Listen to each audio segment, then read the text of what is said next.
صحابی امام دور حکومت مولائے کائنات میں دوپہر کا وقت تھا، شدت کی گرمی تھی کہ جیسا کہ اب ہے.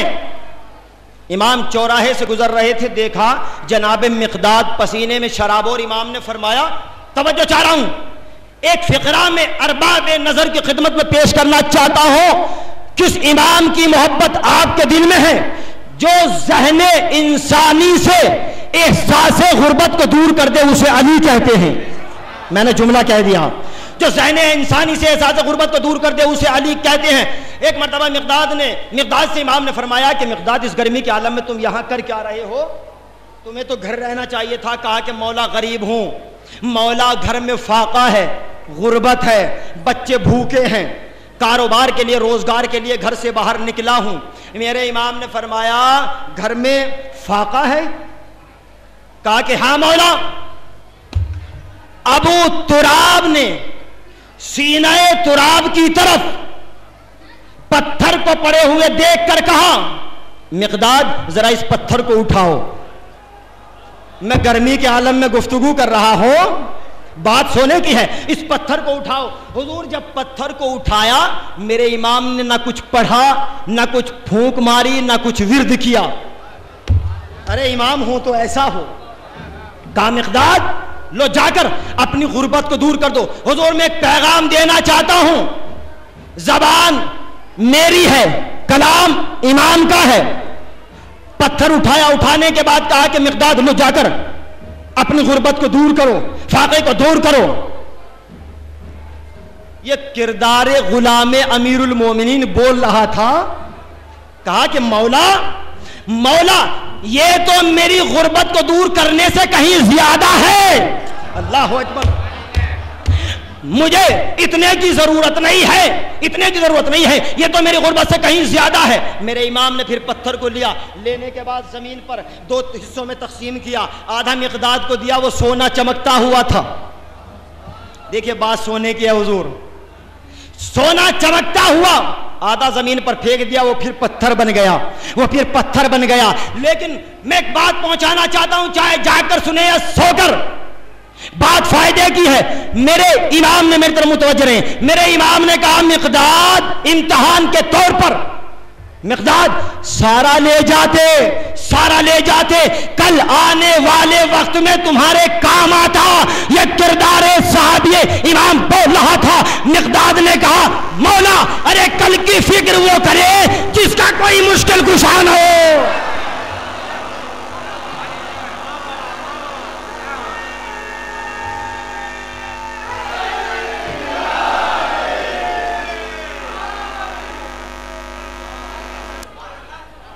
جس کا کوئی مشکل کشا نہ ہو. جب ضرورت ہوگی تو پھر طلب کروں گا، جب ضرورت ہوگی تو پھر مانگ لوں گا. ایسا ہو صراط مستقیم کا رہبر کہ جو ذہن انسانی سے احساس غربت کو دور کر دے. اب ظاہر ہے اس وقت آپ کی توجہات ادھر بھی ہے اور ادھر بھی ہے. ہو سکتا ہے کہ میرے لیے مشکل مرحلہ ہو جائے، لیکن بات ذکر اہل بیت کی ہے، معاملہ فضیلت اہل بیت کا ہے. حضور ابھی 13 رجب گزری، تمام خطبہ سے آپ نے کعبے کے حوالے سے سماعت کیا، مولود کعبہ کے حوالے سے سماعت کیا کہ دیوار شق ہو گئی، فاطمہ بنت اسد آ گئی. توجہ ملتا ہے جناب فاطمہ بنت اسد مولائے کائنات کو بیت الشرف میں لائی، اور لانے کے بعد جناب ابو طالب سے فرماتی ہے، جناب فاطمہ بنت اسد ماذا سمیتا ھذا الصبی، اے میرے والی و وارث آپ نے اس بچے کا نام کیا رکھا ہے؟ آپ نے اس بچے کا نام کیا رکھا ہے؟ فرمایا سمیتو ھذا الصبی اسدا، میں نے اس بچے کا نام اسد رکھا. توجہ اسد رکھا. کہا جناب ابو طالب سے کہتی ہیں آپ نے اس بچے کا نام کیا رکھا؟ اس بچے کا نام اسد رکھا، اس بچے کا نام ہاشم رکھا. ابو طالب نے کہا، توجہ آپ میری طرف متوجہ رہے، جناب ابو طالب نے کہا نہ تم نام رکھو، یہ تماچا ہے وہابیت پر. جناب ابو طالب کا کہ نہ تم نام رکھو نہ میں نام رکھتا ہوں، اس کا نام تو وہی رکھے گا کہ جس نے ہمیں یہ دیا ہے۔ اللہ اکبر، جس نے یہ ہمیں دیا ہے، جس نے یہ ہمیں دیا ہے۔ مملکت سعودی عربیہ حدود مکہ کے بورڈ پر، مکے کے جو حدود ہیں وہاں پر بورڈ لگے ہوئے ہیں اور بورڈ پر لکھا ہوا ہے پکڑنے کے بعد جناب ابو طالب کا ایمان اس منزل معراج پر تھا۔ ایک مرتبہ جناب ابو طالب نے، ایک ہاتھ میں بچہ ہے، ایک ہاتھ میں غلاف خانہ کعبہ، آسمان کی طرف دیکھ کر کہا یا رب ھذا الغسق الدجی، میری رات کے رب۔ اللہ اکبر، بڑی معرفت ہے ان مصروں میں۔ اے اندھیری رات کے رب، والقمر المتولج المضیء، طالب کے دعائیا یا رب ھذا الغسق الدجی والقمر المتولج المضیء بین لنا من امرک الخفی ماذا تری فی اسم ذی الصبی۔ اللہ کو کلام عمران اتنا پسند آیا، جو مصرع، جو وزن، جو لہجہ ابو طالب کا تھا، ادھر سے وہی آواز آئی یا اہل بیت مصطفی النبی، یا اہل بیت مصطفی النبی، اے اہل بیت مصطفیٰ۔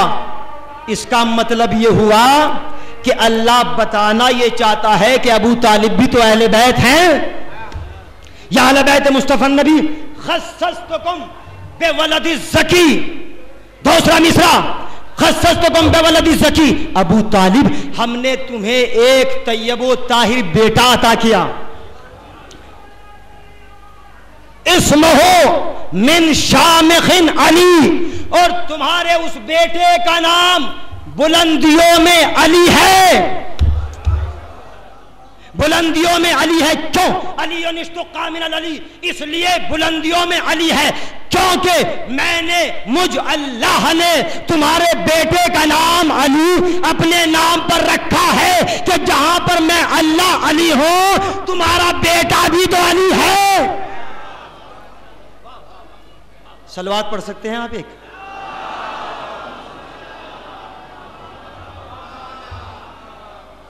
دیکھیے جب معاملہ ڈسٹرب ہو جاتا ہے نا تو اس میں دونوں طرفین سے جو ہے مشکلات آ جاتی ہیں۔ خیر آپ متوجہ ہیں، خدا آپ کی سماعتوں کو زندہ رکھے۔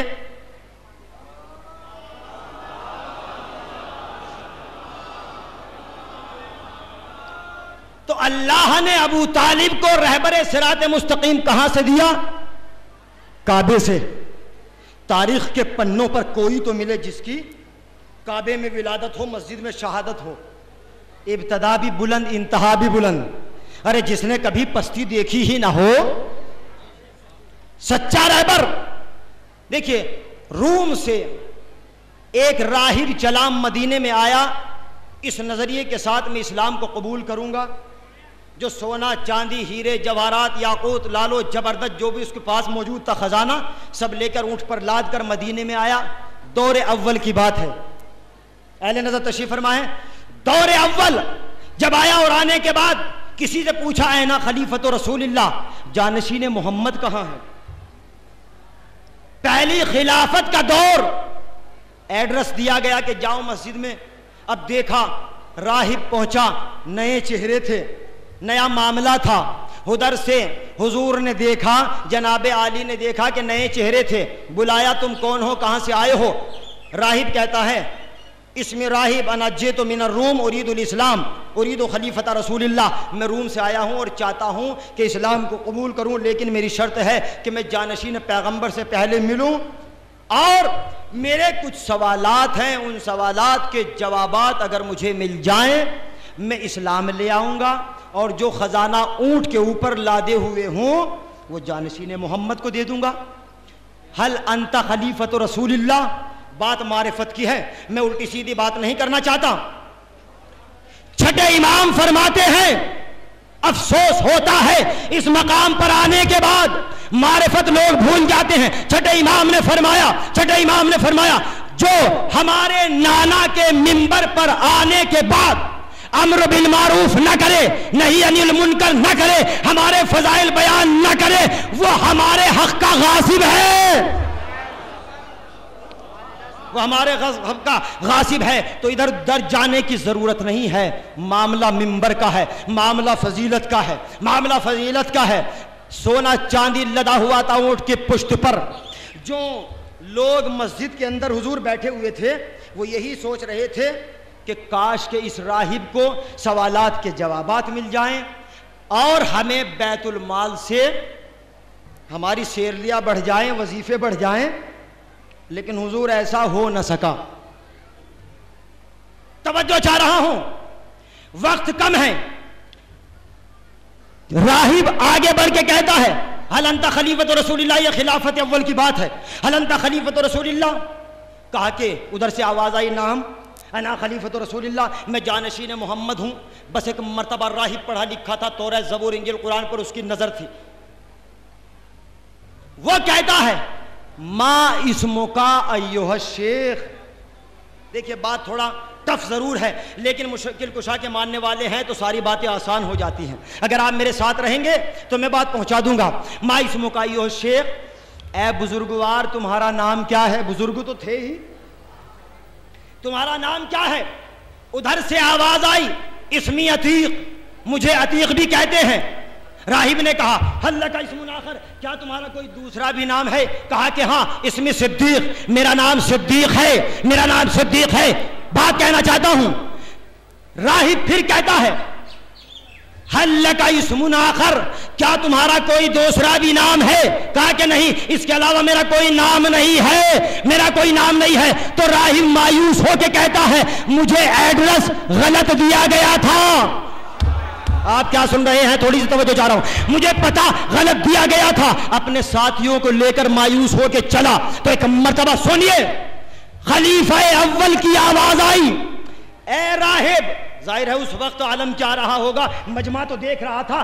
اے راہب، اگر ہم تمہیں جان کی امان نہ دیتے تو مسجد کے اندر تمہیں قتل کر دینے کا حکم صادر کر دیتے. میں دیکھنا چاہتا ہوں آپ میرے ساتھ کہاں تک ہے. ایک عام انسان کھڑا ہو کے کہتا ہے خلیفہ اول سے میاں آپ کو یہ ہو کیا گیا؟ ہائے ہائے ہائے میاں آپ کو یہ کیا ہو گیا؟ یہ اللہ کا گھر ہے، یہاں پر کسی نفس محترم کے قتل کا تصور انسان کو گناہگار بنا سکتا ہے. میں کہنا چاہتا ہوں ارے وہ لوگوں پر کیا حکومت کرے جسے عام انسان مسئلہ بتا رہا ہو. ایک صلوات برابر محمد و آل محمد.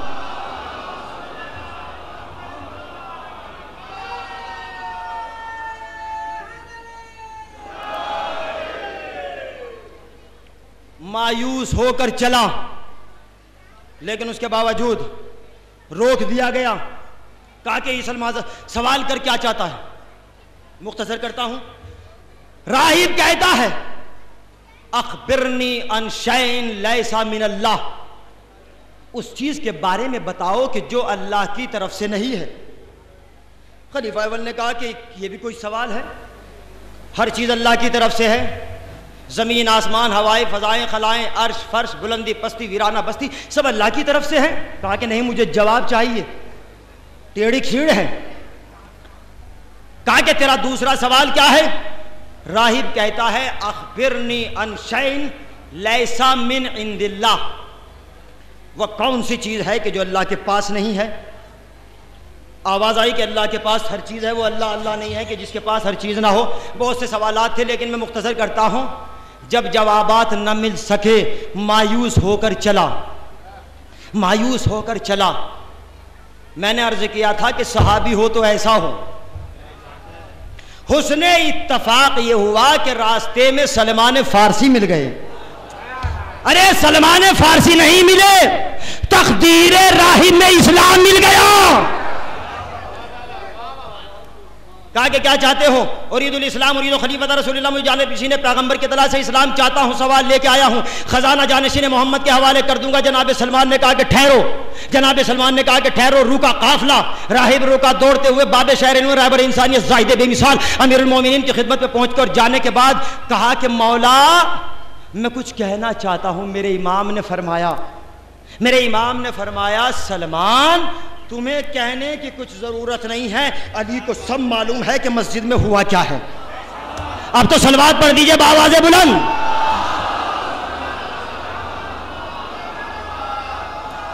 ہمیں معلوم ہے کہ مسجد کے اندر سلامت رہیں.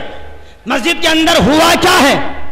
آگے آگے باب شہر علم، پیچھے سلمان فارسی. لشکر کو دیکھا، امام چاہتے راہب کو راستے ہی میں مشرف بہ اسلام کر سکتے تھے، لیکن امام بتانا چاہتے تھے کہ جانشین پیغمبر کون ہوگا، وارث مصطفیٰ کون ہے. اب جب مسجد کے اندر یہ قافلہ پہنچا، آگے مولائے کائنات، پیچھے غلام مولائے کائنات، پیچھے راہب، راہب کے پیچھے لشکر راہب، در مسجد کے اندر پہنچے. اور پہنچنے کے بعد اب دیکھنا کیا تھا، جناب علی کی حالت کس منزل میں تھی وہ آپ محسوس کر سکتے ہیں. پھر دیکھا، سنیے، یہ نورانی مجمع ہے، غدیری مجمع ہے، وہاں کا مجمع مختلف تھا. کس کے دل میں چراغ مودت اہل بیت روشن تھے، کچھ پریشان تھے، لیکن ہاں حق ہمیشہ بولتا ہے. جیسے ہی باب شہر علم نے اپنا قدم باب مسجد پہ رکھا تو پورے مجمع کی باچھیں کھل گئی. ایک مجمع سے کھڑا ہو کے کہتا ہے اب گھبرانے کی ضرورت نہیں ہے، اس لیے کہ آج اس مجمع میں وہ آ گیا جو زمین سے زیادہ آسمانوں کے راستوں کا.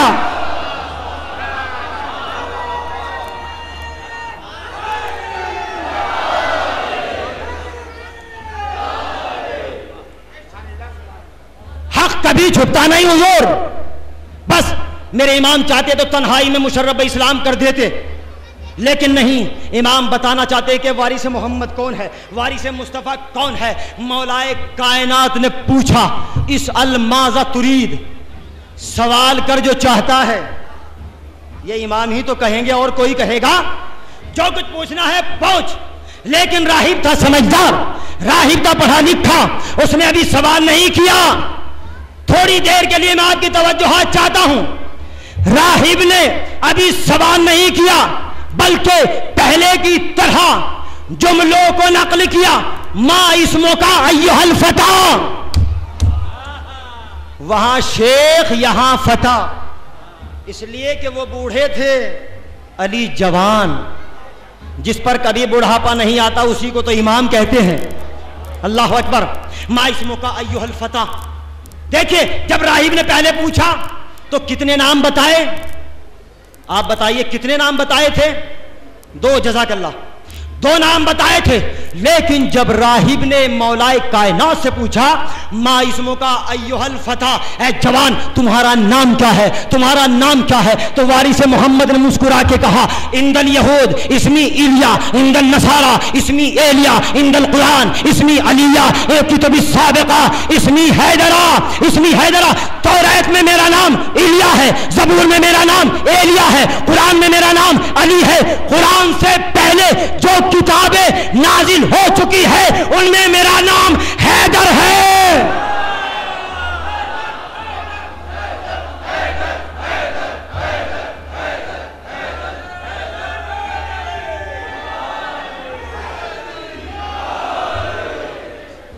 ان میں میرا نام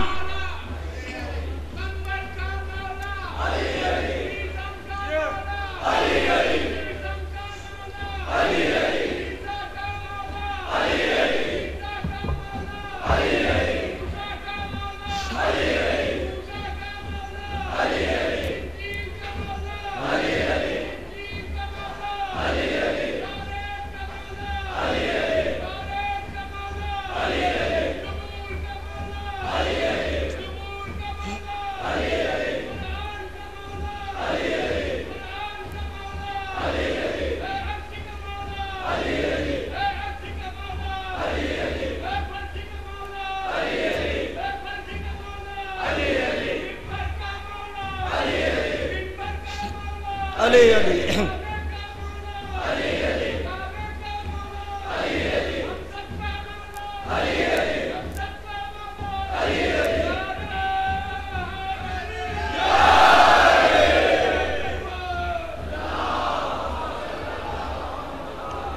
سلامت رہیں، آباد رہیں، شاد رہیں. 4 نام بتائے. جیسے ہی 4 ناموں کو راہب نے سنا، امام ہو تو ایسا ہو میں فضیلت بیان کر رہا ہوں امام کی. 4 نام بتائے. اپنے کی تعریف کرے تو سونا, مخالف تعریف کرے تو سونے پہ سہاگا. راہب نے کہا رب عیسیٰ لقد قرأت اسمک فی التوراۃ ایلیا وفی الانجیل ایلیا وفی القرآن علیہ وفی کتب السابق حیدرہ. رب عیسیٰ کی قسم میں نے آپ کا نام توریت میں ایلیا پڑھا ہے, زبور میں ایلیا پڑھا ہے, قرآن میں علی پڑھا ہے. قرآن سے پہلے جو صحیفے نازل ہوئے ان میں آپ کا نام بولیے. ارے آپ سب حیدری ہیں. حیدر پڑھا ہے. جملہ سن سکے تو سنیے, قدر کیجئے گا. فوراً قدموں میں گرا.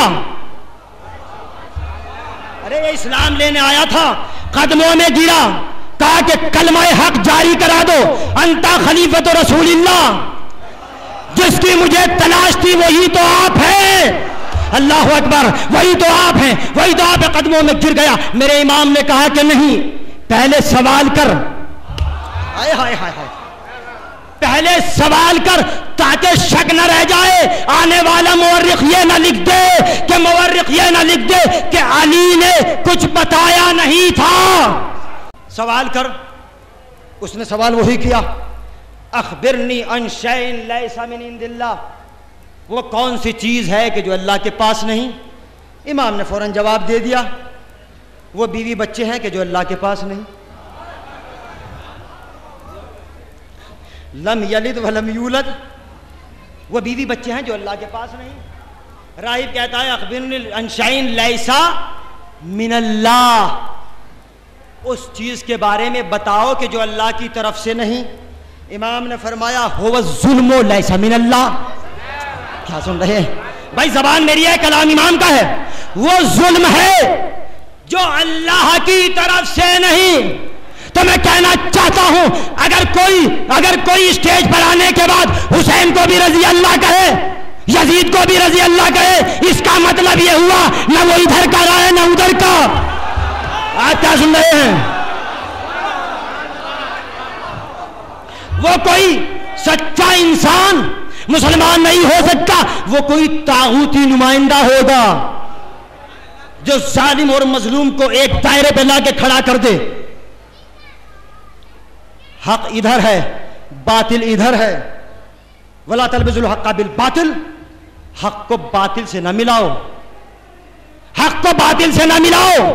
جو حق کو باطل سے ملا دے وہ مومن نہیں, وہ مسلمان نہیں, وہ کسی دوسری منزل میں ہے, وہ کسی دوسری منزل میں. کہا کہ نہیں بھائی, اللہ جو ہے ان اللہ یغفر الذنوب جميعا, اللہ تمام گناہوں کو معاف کرنے والا ہے.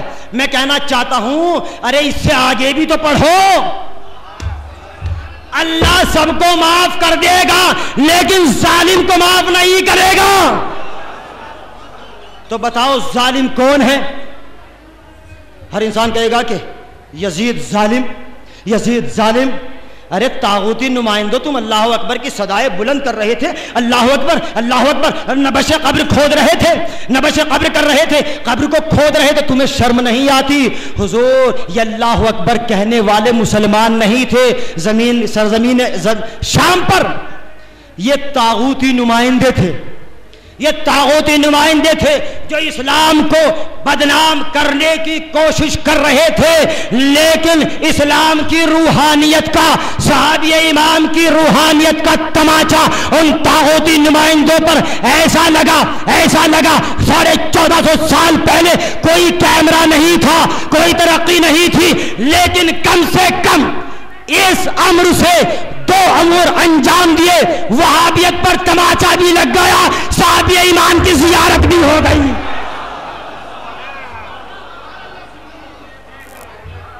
صلوات پڑھے پر محمد والے.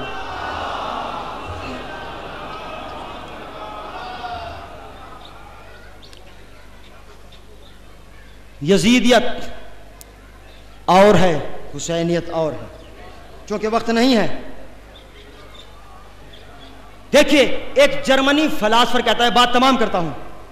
ایک جرمنی فلاسفر کہتا ہے کہ اگر تم کسی کی ذات کو قدر قتل کرنا چاہتے ہو تو اسے ختم کرنا چاہتے ہو تو اسے قتل نہ کرو، اس کے خلاف پروپیگنڈے کرو، اس کے خلاف پروپیگنڈے کرو، اتنے کرو کہ وہ خود ہی مر جائے گا، وہ خود ہی ختم ہو جائے گا۔ پھر وہ جرمنی فلاسفر کہتا ہے سلام ہو میرا علی بن ابی طالب کی ذات پر، 90 برس تک مسجدوں سے منبروں سے مولا کائنات کے خلاف پروپیگنڈے ہوتے رہے، لیکن یہ ذات علی تھی کہ ان کی ذات پر کوئی اثر نہ ہوا۔ علی کل بھی علی تھے، علی آج بھی علی ہے، علی کل بھی علی رہے گا۔ تو اس لیے کہ اس کا نام جو اللہ نے بلندیوں میں علی رکھا طاغوتی طاقتوں کا ارادہ ہے سیدہ سکینہ کے روزے کی طرف رخ کرے، جناب زینب کے روزے کی طرف رخ کرے۔ میں کہنا چاہتا ہوں اے طاغوتی نمائندوں، اگر تم نے قدم آگے بڑھایا تو قیامت آ جائے گی، اس لیے کہ ابھی شام میں زینب سو رہی ہے، قیامت آ جائے گی۔ 12.5 لاکھ کلومیٹر مربع زمین پر یزید جیسا ملعون شرابی اپنی قبر نہ بنوا سکا۔ مجھے کوئی بتائے کہ کیا شام میں اس کی قبر ہے؟ بات فضائل کی بھی ہے۔ شہزادی زینب کی شان یہی ہے کہ آپ کے فضائل بھی مصائب ہیں اور مصائب بھی فضائل ہیں۔ 12.5 لاکھ کلومیٹر میل مربع زمین پر یزید کی حکومت، لیکن آج تک اس کی قبر کا کوئی نام و نشان نہیں ملتا۔ سلام کرو سیدہ زینب کو، سلام کرو علی مرتضیٰ کو، سلام کرو مظلوم کربلا کو۔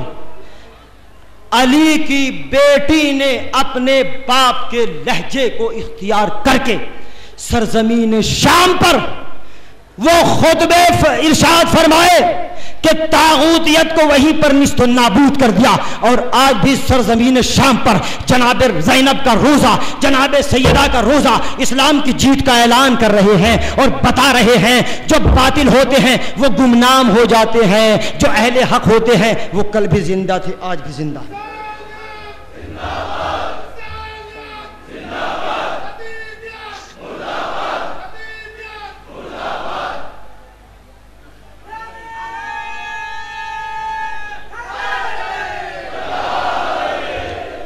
بس حضرات گرامی، آخر میں ایک بات کہہ کر مصائب، مولا کائنات صراط مستقیم کے وہ سچا رہبر جس کے گھرانے کے ہر سلسلے کو دیکھا جائے، منزل معراج پر نظر آئے، نہ محمد کا جواب، نہ فاطمہ زہرا کا جواب، نہ سیدہ زینب کا جواب۔ محمد مصطفیٰ کی بیٹی ہو تو فاطمہ جیسی، نواسی ہو تو زینب جیسے۔ سنیے مائیں بہنیں، محسوس کریں، ارباب علم یہاں پر موجود ہے۔ ایک بات کہنا چاہتا ہوں، کتنا شرف تھا سیدہ زینب کا، کیا مقام ہے سیدہ فاطمہ زہرا کا، کیا مقام ہے پیغمبر اسلام کا۔ شاید میری گفتگو کا نتیجہ اس جملے میں آ جائے، جس کی رحمت کی چادر کے سائے میں کائنات کو سکون مل جائے اسے محمد کہتے ہیں۔ جس کی رحمت کی چادر کے سائے میں کائنات کو سکون مل جائے اسے محمد کہتے ہیں، اور جس کی چادر کے سائے میں خود محمد کو سکون مل جائے، ارے بولیے، اسے فاطمہ کہتے ہیں، اور جس کی چادر کے سائے میں طاغوت و یزیدیت کی دھوپ سے اسلام کو امان مل جائے اسے زینب کہتے ہیں، اسے زینب کہتے ہیں۔ آ گئے عباس جب شیر خدا کی گود میں، یوں لگا کوثر ہو جیسے حل عطا کی گود میں۔ ہم حسینی خواب میں کر لیتے ہیں جنت کی سیر، تھک کے سو جاتے ہیں جب فرش عزا کی گود میں۔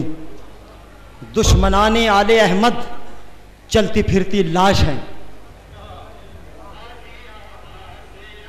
علی کا چاہنے والا قبر میں سویا ہوا تھا, وہاں بھی زندہ تھا. ضروری نہیں ہے کہ جو زمین پر دنیا والے چل رہے ہیں وہ زندہ ہو, اور ضروری نہیں ہے کہ جو قبر میں سوئے ہیں وہ مردہ ہو. اس لیے کہ جس کے دل میں چراغ مودت اہل بیت ہے وہ یہاں بھی زندہ ہے, وہاں بھی زندہ ہے. دشمنان آل احمد چلتی پھرتی لاش ہیں, جی رہے ہیں ہم دعائے سیدہ کی گود میں. اجرکم علی الزہرا, اجرکم علی الزینب, اجرکم علی السکینہ. جب فرش عذاب بچھتا ہے کوئی تمہید نہیں ہے. 3 بیویاں ہیں, 3 بیویاں مجلس میں آتی ہیں. ایک بیوی بقی چھوڑ کر شام آتی ہے. آنے کے بعد جناب زینب کو آواز دیتی ہے, لاڈلی زینب, تمہارے عزادار, تمہارے حسین کے عزاداروں نے فرش عزا بچھایا ہے, کیا مجلس میں نہ چلو گی؟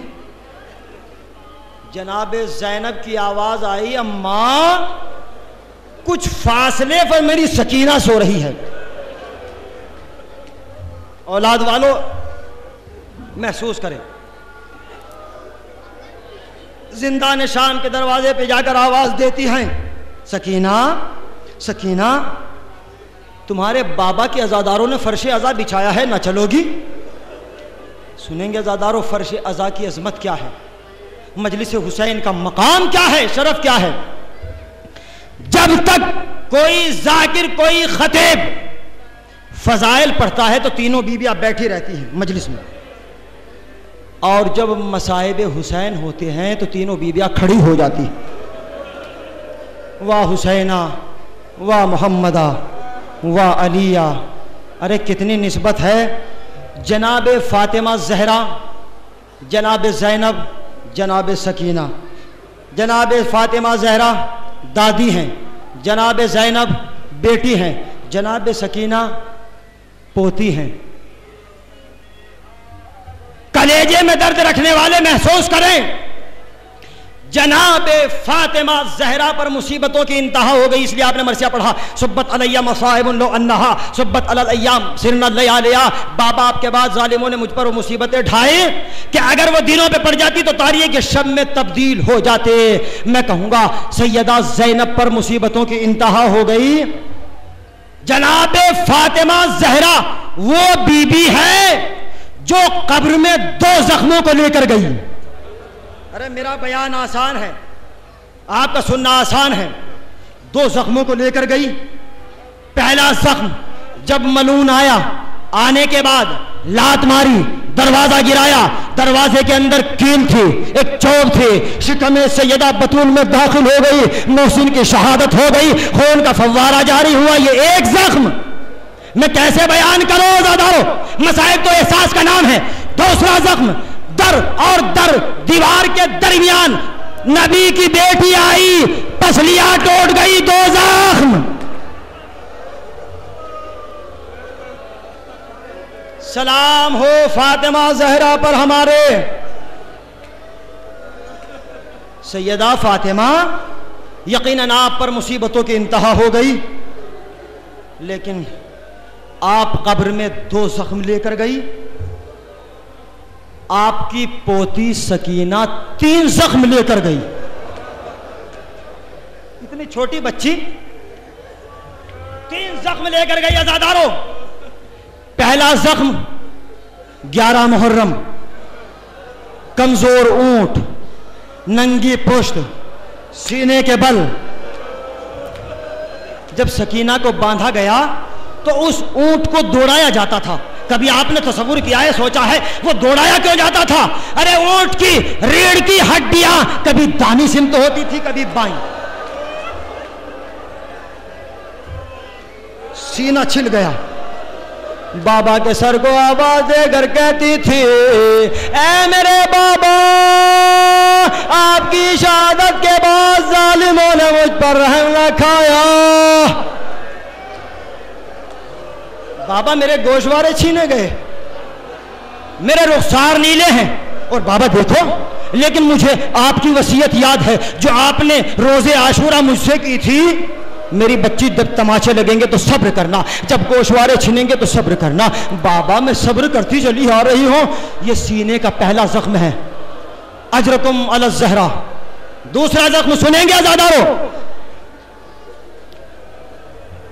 دربار ملعون سجایا جا رہا تھا علی کی بیٹی، میں تصور دینا چاہتا ہوں، علی کی بیٹی جناب زینب 8 گھنٹے تک رکوع کی حالت میں رہی۔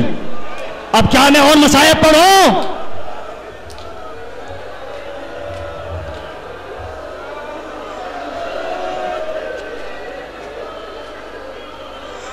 علی کی بیٹی رکوع کی حالت میں کیوں تھی؟ کلیجے پہ ہاتھ رکھے تو معلوم ہو، ارے ایک رسن تھی، 12 گلے تھے، ان 12 گلوں میں ایک گلا چھوٹا تھا، ایک گلا چھوٹا تھا۔ جب جناب زینب نے چاہا کہ سیدھی کھڑی ہو، سکینہ نے ایڑیوں کو بلند کر کے کہا پوپی اماں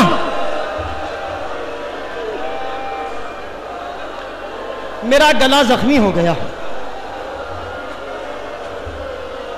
نہیں معلوم کس بی بی کے پہلو میں سیدہ بطول بیٹھی ہو پرسہ لینے کے لیے، نہیں معلوم کس عزادار کے پہلو میں علی مرتضیٰ بیٹھے ہو۔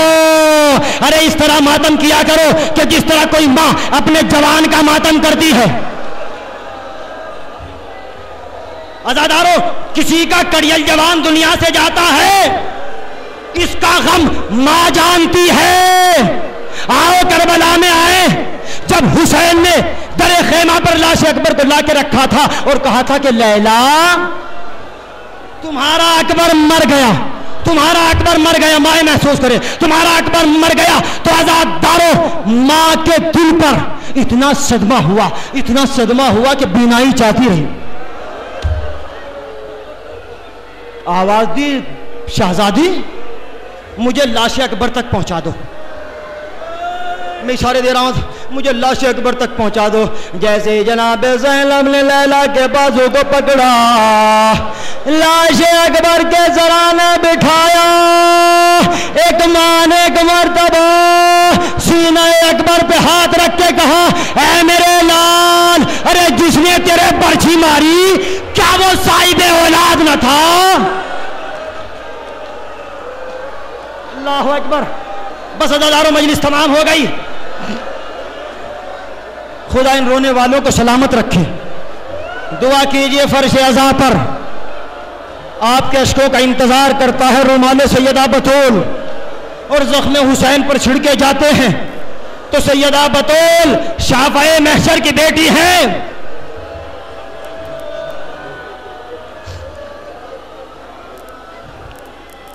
آپ روئیے،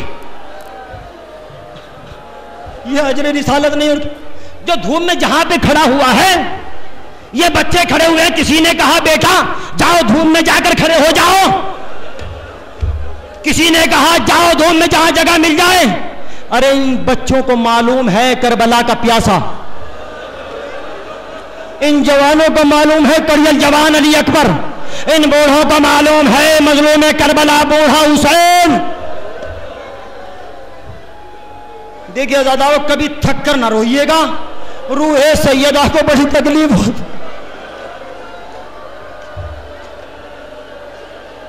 اللہ اکبر۔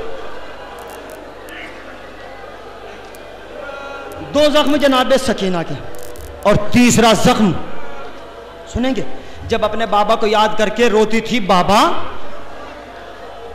مجھے ظالم رونے نہیں دیتے تو ظالم آ کر پشت مبارک پر تازیانے لگاتا تھا۔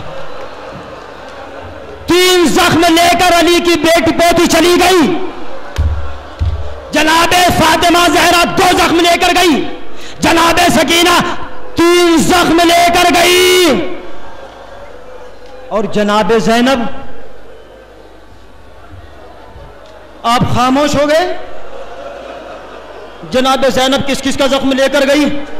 کڑیل جوان علی اکبر کا، اونو محمد، عباس، قاسم، اونا محمد۔ جس نے اپنی آنکھوں سے ان لاشوں کو دیکھا اسے زینب کہتے ہیں۔ سلام کرو سیدہ زینب کو جن کے فضائل بھی مصائب ہیں اور مصائب بھی فضائل ہیں، مصائب بھی فضائل ہیں۔ بس عزادارو میں نے منزل کو تمام کر دیا۔ آپ کے رومال، سیدہ بطول کے رومال میں آپ کے اشک عزا پہنچ گئے۔ عزادارو سنیے، جب حدود مدینہ پر یہ قافلہ پہنچا تھا، میں نے ان مناظر کا مشاہدہ کیا۔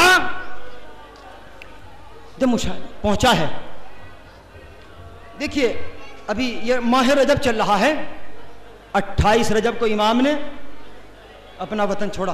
آپ اپنا وطن چھوڑ کے آئے ہیں 2 روز کے لیے، 3 روز کے لیے، 4 روز کے لیے۔ آپ کو یقین ہے کہ آپ لوٹ کر ضرور چلے جائیں گے۔ سب سے بڑی مصیبت یہی تو تھی جو مدینے کی رونق تھا حسین، اجرکم علی الزہراء عظم اللہ اجورنا و اجورکم بے مصائب شہدائے کربلا علیہم الصلوۃ والسلام۔ علی کی بیٹی جب مدینے سے چلی تھی، نہ ہاتھ میں عصا تھا، نہ بال سفید تھے، نہ کمر خمیدہ تھی، لیکن ہائے انقلاب زمانہ، جب مدینے میں لوٹ کر آئی، بال سفید، کمر خمیدہ، ہاتھ میں عصا، ہاتھ میں عصا۔ غازی کا ماتم کرنے والوں، بڑا فخر تھا زینب کو عباس پر۔ منادی دے رہا ہے، قتل الحسین بے کربلا، بشیر کی آواز۔ جناب عباس کے بیٹے فضل نے جب اس آواز کو سنا، دروازے سے باہر آیا، دیکھا کہ ہاتھ میں چھلنی علم۔ جناب عباس کے بیٹے فضل نے، میں نے تاریخوں میں پڑھا 5 برس، 6 برس، 7 برس بے اختلاف روایات، جیسے نظر پڑی علم پر، لجام فرس کو پکڑا، یہ علم تیرے ہاتھ میں کہاں سے آیا؟ یہ تو میرے بابا کا علم ہے۔ سن لیا دادو، میں روایت پڑھنا نہیں چاہتا۔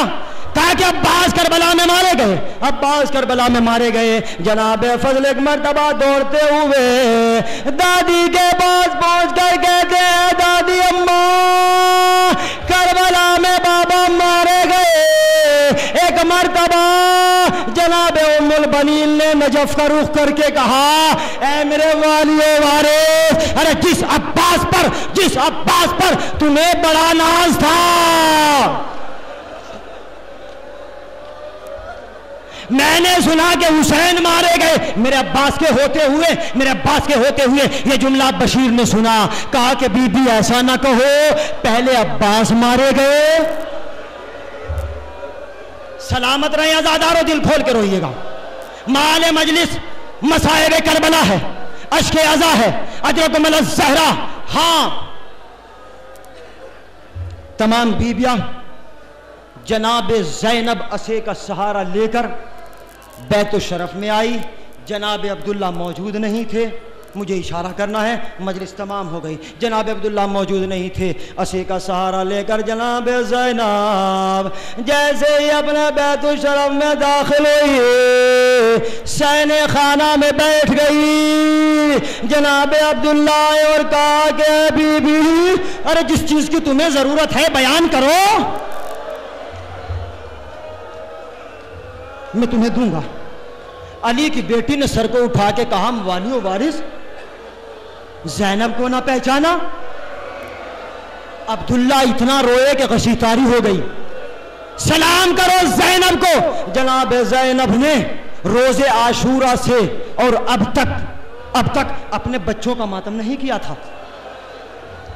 ہر منزل پر حسین کو روئی، ہر منزل پر حسین کو روئی۔ ارے ماں سنو، ماں تو ماں ہوتی ہے، ماں تو ماں ہوتی ہے۔ ہاں، مدینے میں آ کر گھر میں جیسے ہی اونو محمد کے حجرے کی طرف نظر پڑی، ماں کا دل تڑپ گیا۔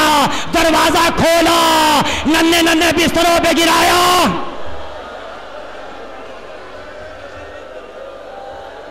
کربلا میں حسین کو روئی تھی، اب تمہارا ماتم کروں گی۔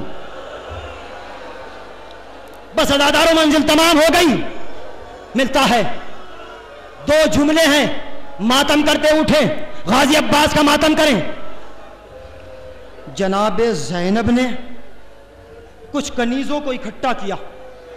میں ایک تصور دینا چاہتا ہوں. جناب ام کلثوم سامنے، جناب لیلا، جناب رباب. جناب رباب زندگی بھر علی اصغر کی شہادت کے بعد سے نہ ٹھنڈا پانی پیتی تھی، نہ سائے میں بیٹھتی تھی، نہ لخت جگر ہے، نہ والی و وارث ہے. تمام بیویوں کو جناب زینب نے اکٹھا کیا، کچھ کنیزوں کو بلایا، اور بلانے کے بعد جناب زینب نے فرمایا عزادارو تھک کر نہ روئیے گا، حق مجلس ادا ہو جائے تو سیدہ کی خدمت میں سرخرو ہو کر جانا. اللہ اکبر. تمام بیویوں کو جناب زینب نے اکٹھا کیا، اور اکٹھا کرنے کے بعد کہا کہ سنو سنو، اما ام البنین کے یہاں پرسے کے لیے چلتے ہیں. اس لیے کہ اما ام البنین کا تو کوئی بچا نہیں، سارے بیٹے کربلا میں مارے گئے. ہائے جس کو کربلا میں کوئی پرسا دینے والا نہ تھا، آج وہ علی کی بیٹی ہے جو پرسے کے لیے. بس سزادارو آپ تھک چکے ہیں نا، لیکن ایک بات کہنا چاہتا ہوں. جناب زینب نے تمام بیویوں کو لیا، ہاتھ میں عصا ہے، کمر خمیدہ، سر پہ چادر ہے، ضعیفی کا عالم. دروازے پر پہنچی. جیسے جناب زینب دروازے پر پہنچی، دق الباب کیا. جناب ام البنین نے دروازہ کھولا، اور کھولنے کے بعد کہا اے ضعیفہ. اللہ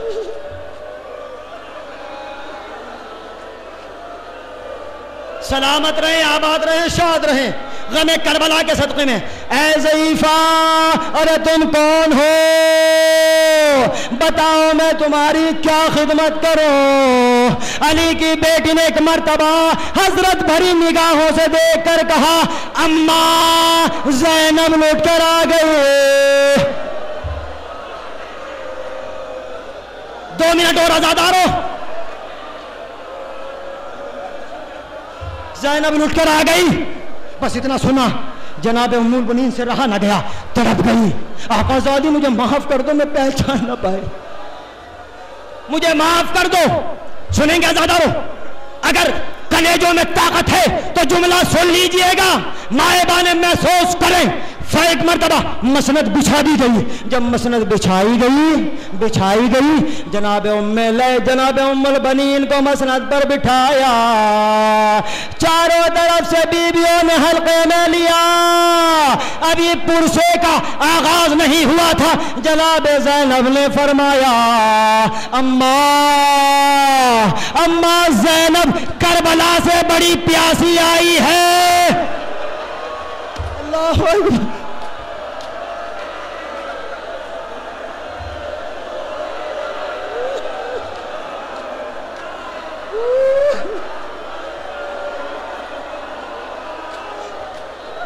زینب کربلا سے بڑی پیاسی آئی ہے، تھوڑا سا پانی پلا دو. اتنا سننا تھا. جناب ام البنین نے جناب عباس کے بیٹے فضل کو بلایا.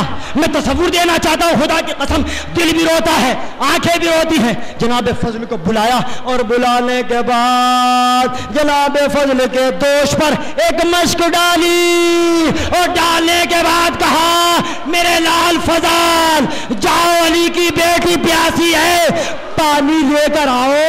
جملہ سنیں گے، پانی لے کر آؤ. اب جیسے ہی جناب فضل دوش پر مشک ڈال کر چلے تو جناب زینب حضرت بھری نگاہوں سے فضل کی طرف دیکھ رہی تھی. دیکھ کر چیخ ماری. جناب ام البنین نے کہا آقا زادی رونے کا سبب کیا ہے؟ کہا روز عاشوراء ایسے ہی میرا عباس گیا تھا، لوٹ کر نہ آیا، شام کا رخ کیا. سکینہ تمہارا چچا تو پانی نہ لا سکا، تمہارے چچا کا بیٹا. آؤ پیاز بجھا لو. واہ محمد واہ حسین